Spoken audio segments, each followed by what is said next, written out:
कामचोर देवरानी। एक बार की बात है, सुषमा अपने पूरे परिवार के साथ खुशी खुशी मोहन नगर में रहती थी। उसकी 2 बहुएं थी, पल्लवी और शिवानी।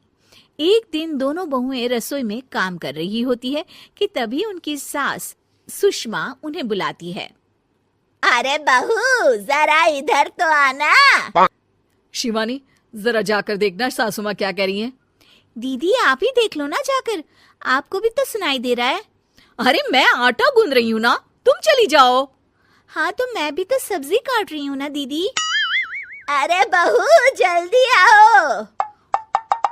ओह, ये तो जाएगी नहीं, मैं ही जाकर देखती हूँ कि क्या करना है। पल्लवी सुषमा के कमरे में जाती है। जी मम्मी जी, क्या हुआ?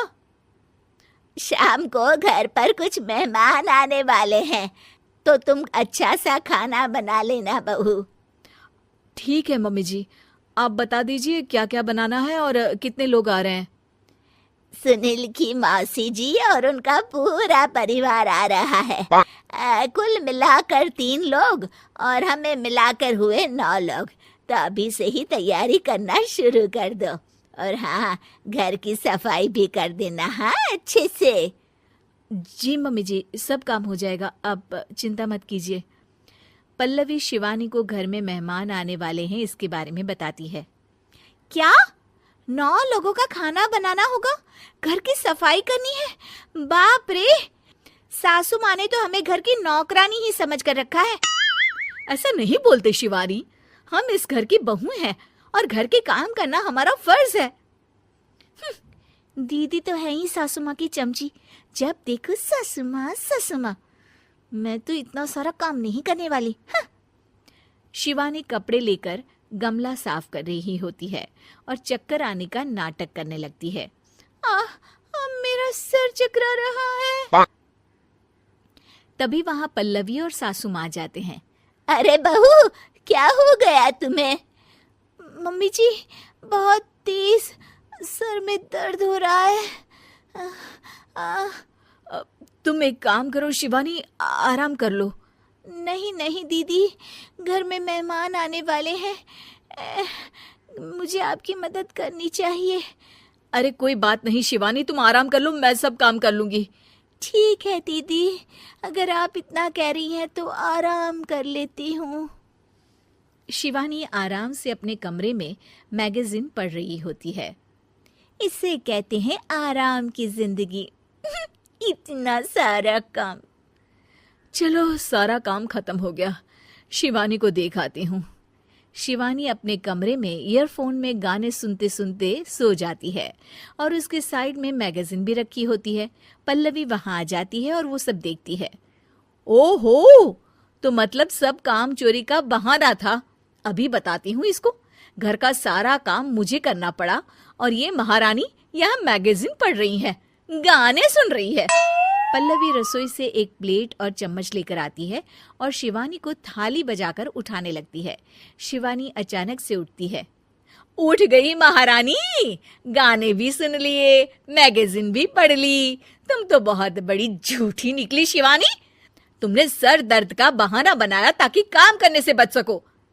हाँ बनाया बहाना, तो क्या करती, इतने सारे काम करती। मुझे कोई शौक नहीं है चापलूसी का। क्या चापलूसी? तुम्हें लगता है कि मैं सारे काम चापलूसी के लिए कर रही हूँ? नहीं तो क्या। तभी वहां सासू माँ आ जाती हैं। अरे बहू, वो लोग बस आने ही वाले हैं, तुम तैयारियां कर लो। जी सासू माँ, तुझे तो मैं बाद में देखती हूँ। सब खाना खाने बैठते हैं और खाना शुरू करते हैं। तभी सुनील की मौसी बोलती है। वाह भाई वाह, खाना तो बहुत ही अच्छा बना है सुषमा जी, एक एक चीज में क्या स्वाद है। ये सुनकर शिवानी मुंह बना लेती है। उसे अपनी जेठानी की इतनी तारीफ रास नहीं आती। आपकी बहुएं तो बहुत ही अच्छा खाना बनाती हैं। हाँ बनाती तो दोनों ही अच्छा है, पर आज ना ये सारा खाना बड़ी बहू ने बनाया है। छोटी बहू की तबीयत ठीक नहीं थी, सो इसलिए। मानना पड़ेगा सुषमा जी, आपकी बड़ी बहू तो बहुत ही गुणवान है। पल्लवी की तारीफ सुनकर शिवानी को जलन होती है। पल्लवी ये सुनकर खुश हो जाती है और शिवानी की तरफ देखकर उसे चिढ़ाती है। कुछ देर बाद मेहमानों के जाने का वक्त हो जाता है। मौसी जी सबके लिए उपहार लाई होती है। वो सबको शगुन के पैसे देती हैं और अंत में पल्लवी के पास आती है। तुम्हारे लिए शगुन का लिफाफा तो है ही, पर बहू तुम्हें एक और उपहार भी मिलेगा इतना अच्छा खाना बनाने के लिए। मौसी अपने सोने के कंगन निकालकर पल्लवी को पहना देती है। ये लो, ये मेरे मनपसंद कंगन है, अब से ये तुम्हारे हुए। धन्यवाद मौसी जी। ये देखकर शिवानी तो पूरी तरह से जल जाती है और गुस्से से रसोई में चली जाती है। तभी वहां पल्लवी आ जाती है और उसे अपने कंगन दिखाने लगती है। देवरानी जी, अब आपका सर दर्द ठीक तो है ना? मुझे लगता है कि अब सर दर्द शुरू हो गया होगा आपका।